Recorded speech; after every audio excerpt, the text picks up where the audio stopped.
오늘부터 주기도문을 함께 살펴보도록 하겠습니다. 오늘은 첫 번째 시간으로 서론적인 이야기를 조금 나누려고 하는데요. 주기도문은 말 그대로 기도문입니다. 우리가 말로 하는 기도를 글로 적어 놓은 것입니다. 그런데 왜 이 기도를 주기도문이라고 할까요? 너무 쉬운 질문에 당황하신 것 같습니다. 왜 주기도문입니까? 주님이 가르쳐 주신 기도이기 때문에 주기도문 혹은 주기도 이렇게 부릅니다. 오늘 본문 9절에서 주기도문이 이렇게 시작됩니다. 너희는 이렇게 기도하라. 주님이 제자들에게 기도를 가르쳐 주셨던 것입니다. 주님은 제자들이 어떻게 기도해야 될지를 앞으로 우리가 살펴볼 내용들을 가지고 하나씩 가르쳐 주셨습니다. 사실 신앙생활에 있어서 기도만큼 중요한 것이 없죠. 그리스도인의 삶에서 기도를 뺀다면 어떻게 되겠습니까? 그 사람은 참다운 그리스도인이라고 말하기가 어려울 것입니다.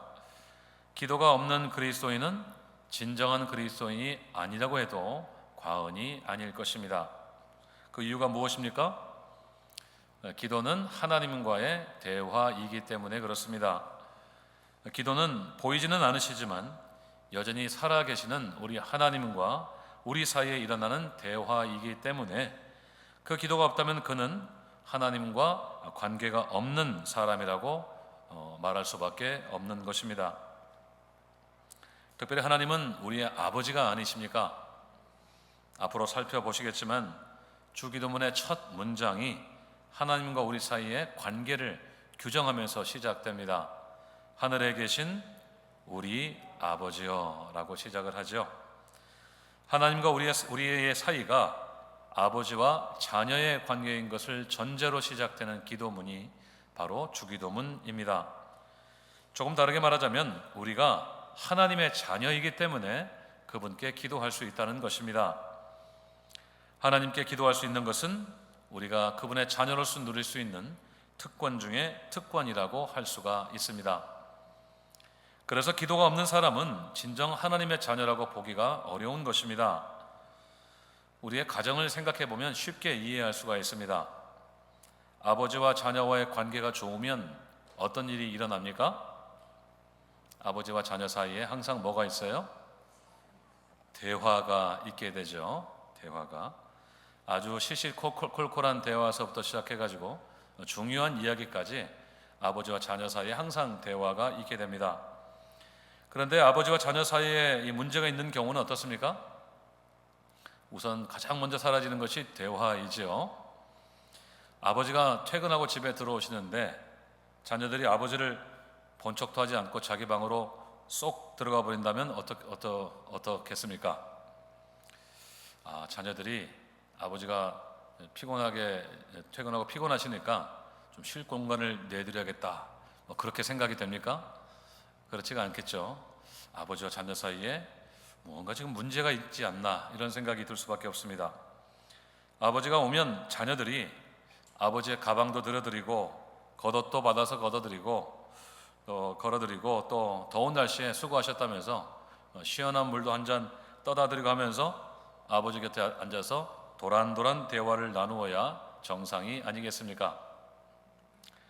요즘처럼 자녀들이 스마트폰 쳐다보느라고 정신이 없는 때에는 좀 꿈같은 이야기처럼 들릴 수도 있겠지만 아버지와 자녀 사이의 관계가 정상적이라면 적어도 몇 마디 대화도 나누고 잠시라도 한 공간에서 시간을 보내려고 할 것입니다.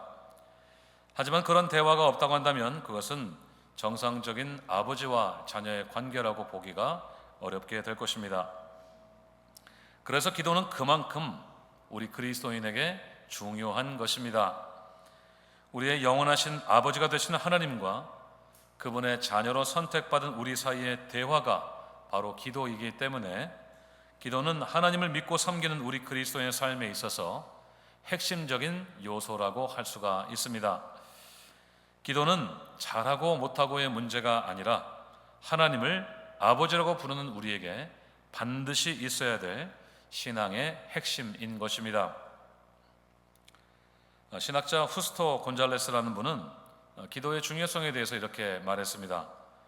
기도는 그리스도인의 삶에서 가장 핵심이다. 우리는 기도를 통해 하나님과 소통하며 하나님께서도 기도를 통해 우리와 소통하신다. 기도는 말하기일 뿐만 아니라 듣기이기도 하며 요청하기일 뿐만 아니라 포기하기이기도 하고 묵상일 뿐만 아니라 찬양이기도 하고 실천일 뿐만 아니라 신비이기도 하고 경건에 관한 일일 뿐만 아니라 섬김에 관한 일이기도 하다. 좀 계속 아멘을 하고 싶으신데 아마 좀 참으시는 것 같습니다. 기도가 얼마나 중요한 것인지를 아주 잘 설명해 주고 있습니다. 소통을 포함해서 하나님과 우리 사이에 일어나는 모든 상호작용이 이 기도 속에 포함되어 있다고 해도 과언이 아닐 만큼입니다. 우리가 하나님을 섬기는 그분의 백성이요 그분의 자녀로 살아가는 모든 과정이 바로 이 기도에 다 담겨 있습니다. 그만큼 이 기도는 우리의 신앙생활에 있어서 핵심적인 요소라고 할 수가 있습니다.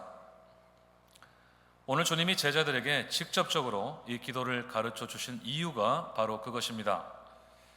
가만히 한번 생각해 보십시오. 주님이 다른 행위에 있어서 이만큼 구체적으로 가르쳐 주신 적이 없습니다. 예를 들면 예배를 이렇게 저렇게 드리라, 봉사는 이렇게 저렇게 해야 된다, 구제는 또 이렇게 해야 된다라고 그렇게 기도만큼 자세히 가르쳐 주지는 않으셨습니다. 각각의 원리들에 대해서 말씀하기는 하셨지만 기도만큼 구체적인 가르침은 아니었습니다. 그것은 주님께서 기도를 얼마나 중요하게 생각하고 계셨는지를 잘 말씀해 주는 대목입니다. 저는 이번 주기도문 강해가 우리 모두가 이 기도를 중요하게 생각하는 중요한 계기가 되었으면 참 좋겠습니다.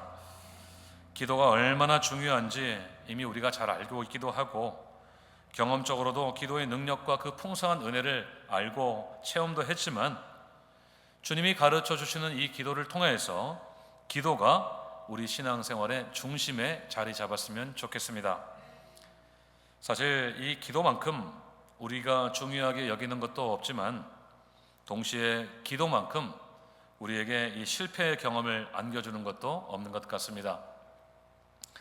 제가 이번 강의에 참고하는 교재 저자 가운데 케빈 드영이라는 신학자가 있는데요, 이 부분을 이렇게 지적합니다. 우리는 기도를 더 자주 하고 싶고 더 오래 하고 싶어 하고 더 잘했으면 하는 마음이 있다고 했습니다. 정말 그렇죠. 하지만 안타깝게도 우리 가운데 자기의 기도 생활에 대해서 만족하는 분이 많지 않다, 이렇게 설명을 합니다. 참 공감이 가는 부분인 것 같습니다. 하나님께서 내가 기도하는 것을 원하신다는 것을 알면서도 가장 잘 하지 못하는 것 중에 하나가 바로 기도라는 것입니다. 그래서 기도는 우리의 경건 생활의 가장 중요한 요소이면서 동시에 우리가 실패감을 느끼게도 만든다는 것입니다. 기도에 관한 이 경건 서적들을 읽어보신 분들은 잘 아시겠습니다만 대부분의 책들이 기도의 당위성에 대해서 강조를 합니다. 그러니까 기도를 꼭 해야 되는 이유에 대해서 힘주어 강조를 합니다. 우리가 기도를 해야 될 이유들을 강조하는 내용을 읽으면서 우리는 긍정적인 자극을 받기도 하지만 그 효과가 떨어지게 될 때면 그 기도의 열정이 죄책감으로 바뀌는 경우가 많습니다. 그래서 저는 이번 주기도문 강의의 가장 큰 목적이자 방향을 기도가 하고 싶은 것이 되게 만드는 것, 이런 방향과 목적을 설정했습니다.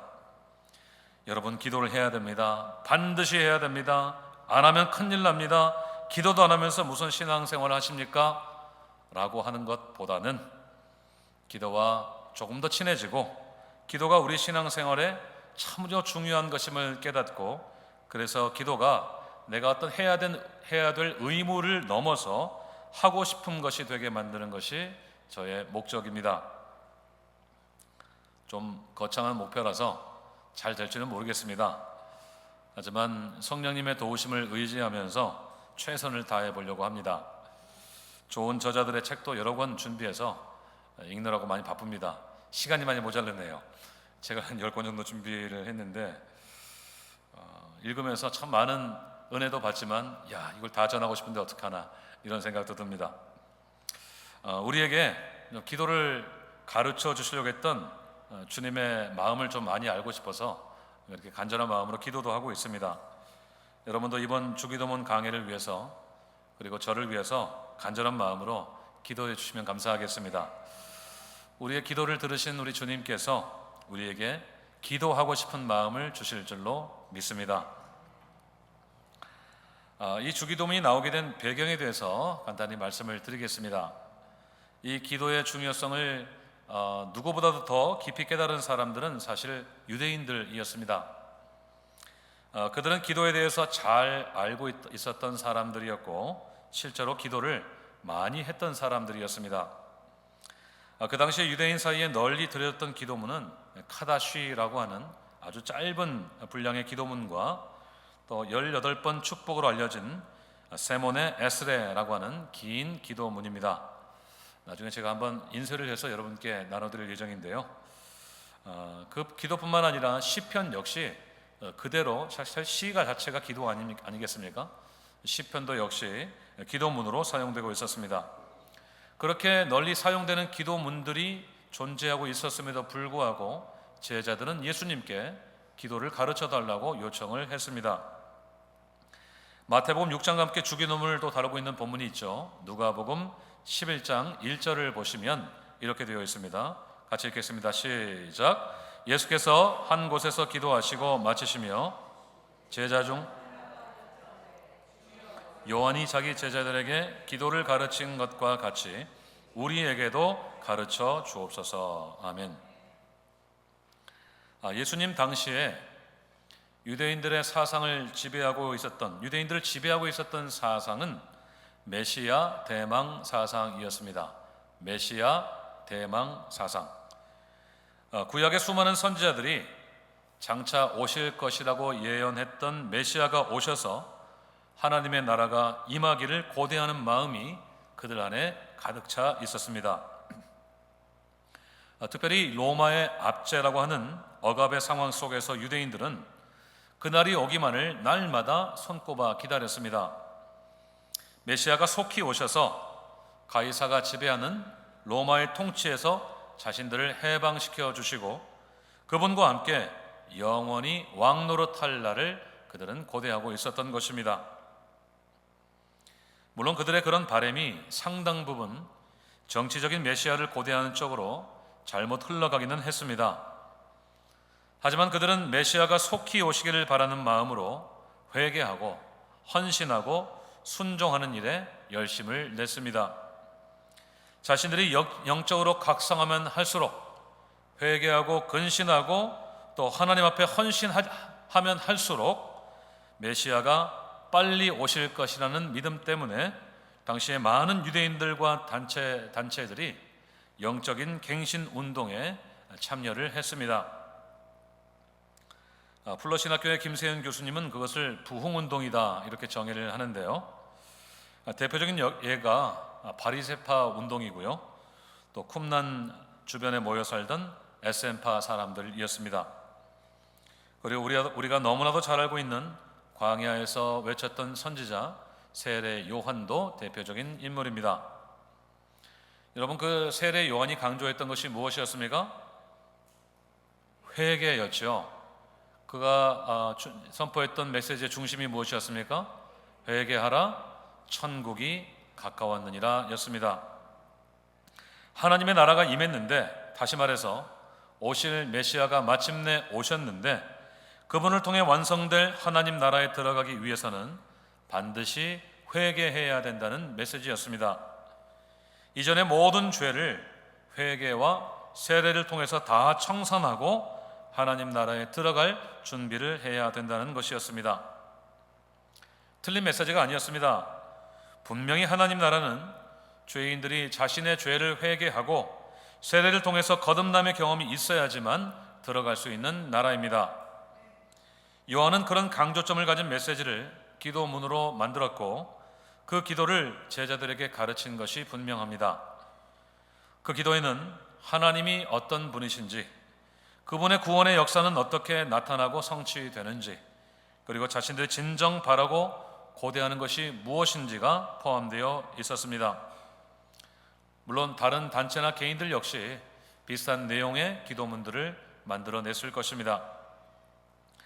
그러는 가운데 예수님께서 새로운 부흥운동을 일으키셨습니다. 하나님 나라의 복음을 선포한다는 차원에서는 세례 요한과 그 맥을 같이 하지만 새로운 강조점을 가진 운동이었습니다. 김세윤 교수님은 요한이 불로 임할 하나님의 심판을 강조했다고 한다면 예수님은 심판을 통한 하나님의 용서와 사랑을 강조한다고 설명했습니다. 심판은 여전히 심판이지만 하나님의 자비와 용서가 예수님의 강조점이었다는 것입니다. 그렇게 예수님께서 새로운 운동을 일으키시는 과정 가운데서 그분을 따르는 제자들은 새로운 기도의 필요성을 느끼게 되었습니다. 요한이 그동안 자신이 이끄는 부흥운동을 위해서 기도문들을 가르치고 그것을 실천하게 했던 것처럼 예수님이 이끄시는 새로운 부흥운동에 맞는 기도문을 그들은 원했던 것입니다. 그래서 그들은 예수님께 기도를 가르쳐 달라고 요청을 했던 것입니다. 다른 기도문이 이미 존재하고 있었고 오랜 시간 동안 그들도 그 기도문을 가지고 기도를 했지만 이제 예수님께서 새롭게 시작한 그 부흥운동, 그 대각성 운동에 걸맞는 기도문을 그들이 예수님에게 요청을 했던 것입니다. 그러니까 주님이 가르쳐 주신 기도는 예수님께서 이 땅에서 일으키신 하나님 나라 운동에 합당한 기도문이었던 것입니다. 그래서 주기도문은 예수님이 완성하신 그 하나님 나라의 백성이라고 한다면 누구나도 다 잘 알고 다 잘 이해하고 또 자주 드려야 되는 기도인 것입니다. 조금 다르게 말씀드리자면 이 주기도문은 하나님 나라 백성의 정체성이라고 할 수가 있습니다.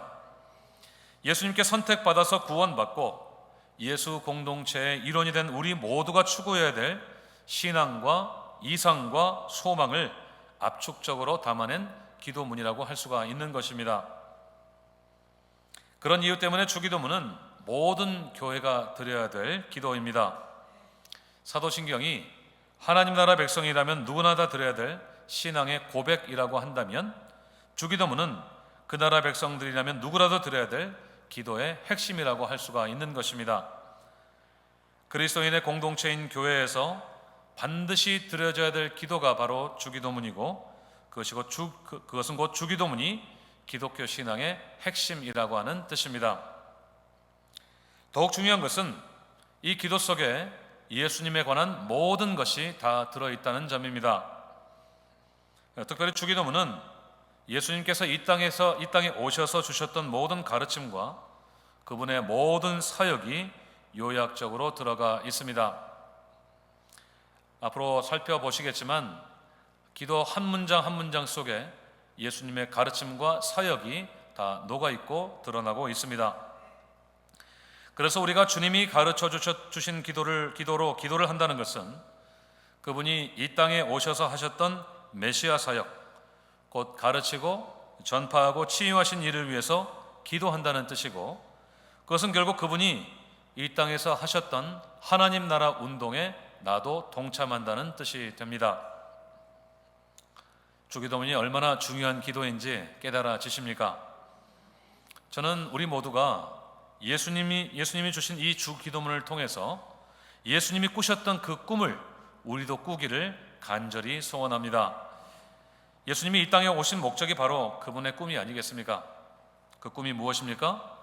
이 땅에 하나님의 나라가 이루어지는 꿈입니다. 타락하여서 하늘에서 쫓겨난 천사가 그 사탄이 한시적으로 공중의 권세를 잡고 왕 노릇하는 이 세상이 다시 한번 하나님의 통치 아래로 들어가는 것입니다. 이 세상이 더 이상 불의와 죄악이 지배하는 어둡고 혼탁한 세상이 아니라 하나님의 공의와 정의가 왕 노릇하는 밝고 찬란한 세상이 되는 예수님의 꿈입니다. 하나님이 말씀으로 창조하시고 보시기에 심히 좋았다고 아름답다고 말씀하신 그 본래 창조로 돌아가는 꿈입니다. 사람들이 죄의 결박에서 풀려나서 자유를 누릴 때 마치 사냥꾼의 올무에서 풀려나 창공을 나르는 저 새처럼 소망의 나래를 활짝 펼 수 있는 그런 세상이 오는 것입니다. 그날은 이미 오신 우리 주님이 다시 오시는 날 최종적으로 완성될 꿈입니다. 하지만 우리가 이 땅을 살아가는 동안 그 날을 기다리고 예비하면서 우리가 가는 곳곳마다 그 하나님의 나라가 실현되기를 간절히 바라는 마음으로 주님의 기도를 드리기를 간절히 소원합니다. 우리의 작은 발걸음이 주님이 오심을 예비하는 하나님 나라의 영광스러운 발걸음이 되기를 간절히 소원합니다. 예수님이 선포하셨던 그 하나님 나라 메시지를 가슴에 품고 한 손에는 복음을 들고 또 한 손에는 사랑을 들고 우리가 일하는 곳마다 만나는 사람마다 하나님의 나라가 임하게 되시기를 주님의 이름으로 축원드립니다. 절망했던 사람들이 소망을 얻고 묶였던 사람들이 자유케 되고 병든 사람들이 고침을 받고 사탄에게 사로잡혔던 사람들이 다 죽게 돌아온 역사가 우리를 통해 있게 되기를 간절히 소원합니다. 주기도문을 가슴으로 품고 그것을 나의 기도로 삼고 나의 삶의 목적으로 삼을 때 예수의 꿈을 이루어드리는 복된 삶이 되시기를 주님의 이름으로 축원드립니다. 이 기도로서의 이 주기도문의 중요성을 한 가지 더 생각해보고 말씀을 마치겠습니다. 오늘 마태가 기록한 주님의 기도를 우리가 읽었는데요, 마태는 주기도문을 산상수훈의 한가운데 위치시키고 있습니다. 오늘은 기도에 관계된 5절부터 읽었습니다만 본문을 앞뒤로 좀 더 확장시켜서 보면 1절부터 18절까지 말씀에서 예수님은 크게 세 가지의 주제를 다루셨습니다. 1절부터 4절까지는 구제에 대한 말씀이고 오늘 읽은 5절부터 15절까지는 기도에 대한 말씀입니다. 그리고 16절부터 18절까지는 금식에 대한 말씀입니다. 세 가지가 무엇입니까? 구제, 기도, 그리고 금식 세 가지입니다. 이 세 가지는 유대인들이 가장 중요하게 여겼던 세 가지의 대표적인 경건 생활이었습니다. 먼저 구제에 대해서는 3절에서 오른손이 한 것을 왼손이 모르게 해서 은밀히 보시는 하나님께 상급을 받으라고 하셨습니다. 그리고 마지막으로 16절 이하에서 이 금식에 대해서 말씀하실 때는 사람에게 보이게 하지 말고 은밀하게 하라고 하셨습니다. 그래야 하나님께서 갚으신다고 하셨습니다. 그리고 이 처음과 마지막 이 둘 사이에 한가운데 있는 것이 바로 기도에 대한 가르침입니다. 예수님은 잘못된 기도에 대해서 먼저 가르치시는데 사람에게 보이기 위해서 기도하면 상이 없고 은밀한 중에 골방에서 드리는 기도를 하나님께서 보시고 갚으신다고 했습니다. 그리고 이방인들의 기도처럼 중언부언하지 말라고도 하셨습니다. 사람이 만들어 놓았기 때문에 아무런 생명도 없는 우상 앞에 의미 없는 말들을 그렇게 주절주절 반복하는 식으로 쏟아놓는 식으로 기도하지 말고 오직 살아계신 하나님께 기도하라고 했습니다. 그 하나님은 우리의 아버지가 되셔서 우리가 기도하기 전에 모든 것을 다 아신다고 했습니다. 그런 후에야 예수님은 9절부터 기도를 가르치셨습니다. 너희는 이렇게 기도하라. 그렇게 주기도문을 주신 후에 14절과 15절에서 사람을 용서하는 일에 대해서 가르치셨는데 사람들 간의 관계를 다루는 주기도문의 강조점을 다시 한번 설명하는 것으로 기도에 대한 가르침을 마무리하고 계십니다. 오늘 마태는 매우 치밀한 구조로 주기도문을 위치시키고 있습니다. 유대인이 중요하게 여긴 세 가지의 경건 행위들 중에 기도를 한가운데 위치시켰고 또 그 기도에 대한 가르침 중에서도 주기도문을 또 한가운데에 위치시키고 있습니다. 그리고 좀 넓게 볼 때도 이 6장의 주기도문은 5장부터 7장까지 나오는 예수님의 산상수훈의 한가운데 위치하고 있습니다. 마치 샌드위치 같은 거죠. 기도가 산상수훈 전체에서 한가운데 있는 마치 햄버거 패티처럼 안에 들어가 있습니다. 그리고 6장에 나오는 예수님의 세 가지 주요 경건의 행위 중에서 기도를 한가운데 놓았고 그 기도 중에서도 주기도문을 한 중심에 위치시킨 것입니다.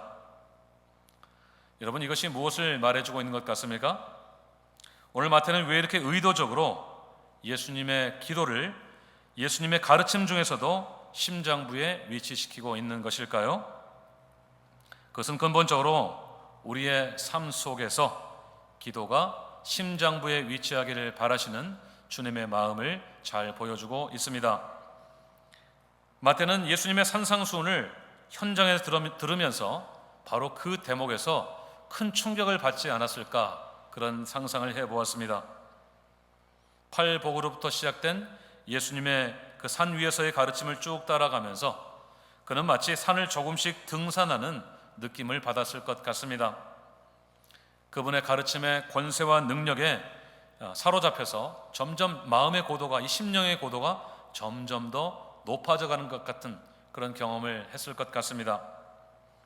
그러다가 점점 정상에 가까워져가는 느낌을 받고 있는 중에 주님께서 이렇게 기도하라 라고 말씀을 시작하실 때 그는 마침내 정상에 도달한 느낌을 받지 않았을까, 그렇게 추측을 해봅니다. 그날 그곳에서 예수님이 전하시고자 했던 메시지의 핵심이 바로 기도였음을 깨달았을 때 그는 흥분을 감추지 못했을 것 같습니다. 그토록 고대하던 메시아 예수님께서 오셔서 마침내 그들에게 전하고자 하셨던 메시지가 바로 주기도문인 것을 깨달았을 때 그는 마치 산 꼭대기에서 더 도약해서 저 하늘 꼭대기에 도달하는 느낌을 받았을 것 같습니다. 메시아가 오셔서 다시 한번 하나님의 뜻을 완벽하게 말씀해 주시는 그 순간이 그에게는 벅찬 환희의 순간이었던 것입니다. 특별히 그와 선택받은 모든 백성들이 하나님께 기도할 수 있다는 것, 신구약 중간에 400년간이나 지속된 긴 침묵을 깨신 하나님의 말씀이 다시 한번 들려오기 시작하고 다시 그분과 소통할 수 있는 길이 기도를 통해서 열렸다는 것에 그는 흥분을 감추지 못했을 것이 분명합니다. 그래서 마태는 예수님의 기도를 그분의 가르침의 중심 중에 또 중심에 놓고 오늘 이 시대를 사는 우리에게 그때의 감격과 흥분의 마음을 듬뿍 담아서 메시지를 전달하고 있는 것입니다. 사랑하는 여러분, 우리의 기도가 그만큼 큰 축복인 것을 믿으시기를 바랍니다. 기도를 우리의 신앙의 중심 중에 중심으로 여기시기를 바랍니다. 마태가 주기도문을 산상수훈의 심장부에 놓지 않을 수 없었던 것처럼 우리도 주님이 가르쳐 주신 그 기도를 우리의 신앙의 심장부에 놓을 수 있기를 간절히 바랍니다. 그래서 우리의 심장이 주님의 이 기도 때문에 다시 한번 뛰기 시작할 수 있기를 간절히 바랍니다. 우리의 온몸에 피를 공급하는 심장이 더욱 힘있게 뛸 때 우리가 더욱 왕성하고 힘있게 움직일 수 있는 것처럼 주기도문이 우리의 신앙의 심장을 다시 한번 더욱 힘있게 뛰게 만들 수 있게 되기를 간절히 소원합니다. 우리가 하나님의 백성으로 살아갈 수 있는 동력이 바로 이 주기도문이 될 수 있기를 바랍니다. 주기도문에 담겨있는 주님의 심장이 바로 우리의 심장이 되어서 우리도 주님처럼 오직 하나님 나라의 영광문을 위해서 힘차게 살아갈 수 있기를 주님의 이름으로 축원드립니다. 사랑하는 여러분, 기도를 생명처럼 여기시기를 바랍니다. 그 기도를 오늘도 나를 살게 하고 움직이게 하는 심장처럼 여기시기를 바랍니다. 심장이 온몸에 혈액을 공급하는 것처럼 우리가 주님이 가르쳐 주신 기도를 우리의 기도의 표준으로 기도하며 살아갈 때 주님의 십자가 보혈이 우리의 온몸에 공급되기를 간절히 바랍니다. 죄인인 우리를 살린 그 주님의 보혈이 다시 한번 우리를 살게 하고 우리를 움직이게 하고 우리를 감격하게 하시기를 간절히 소원합니다. 오늘 마태가 감추지 못했을 그 흥분이 우리에게도 있기를 간절히 바랍니다.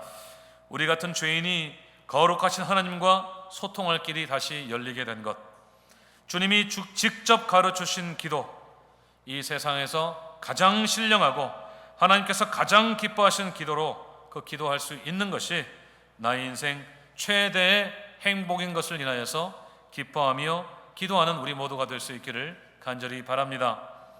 우리 주님이 이 땅에 세우신 하나님 나라의 선택된 백성들로서 주님처럼 날마다 기도로 살아가는 우리 모두가 되기를 바랍니다. 그래서 우리가 살면 살수록 주님께서 이 땅을 향해 품으신 그 선하신 뜻이, 그분의 꿈이 다 이루어지기를 주님의 이름으로 축원드립니다. 기도하시겠습니다.